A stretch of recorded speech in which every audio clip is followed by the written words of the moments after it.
Hello, I am back with another reading from the Neville Reader, which is all of Neville Goddard's books in one.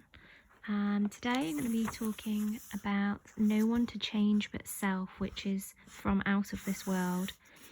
Neville says, because life moulds the outer world to reflect the inner arrangement of our minds, there is no way of bringing about the outer perfection we seek other than the transformation of ourselves.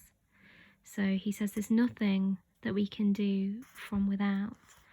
If we want to change our reality, we need to change our consciousness.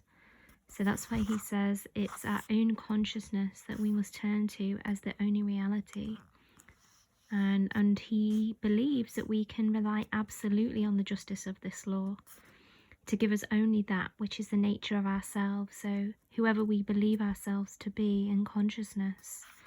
And he says if we attempt to change the world before we change our concept of ourselves is to struggle against the nature of things. As he said before,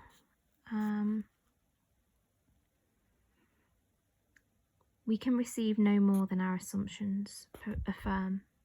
To protest against anything which happens to us is to protest against the law of our being and our rulership over our own destiny. So I think what Neville's saying here is really important is when we come up against a challenge or anything like that in the outside world, we need to look to our consciousness.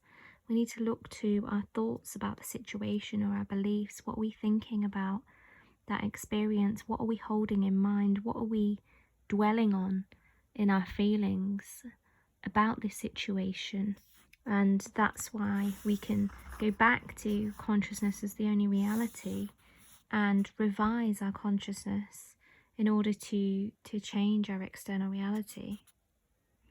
And he says the circumstances of my life are too closely related to my conception of myself not to have been formed by my own spirit from some dimensionally larger storehouse of my being. If there is pain in me to these happenings, I should look within myself for the cause, for I am moved here and moved there and made to live in a world with harmony with the concept of myself.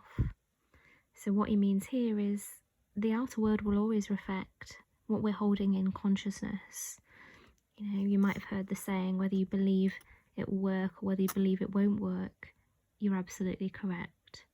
And that's what Neville says, is that our subconscious mind will always express what's holding in mind. So if we're dwelling in a particular feeling, then that's what we'll express in the world. So there's no one to change but self. And anything that we want to change externally, we need to go back into our self-concept and revise our self-concept.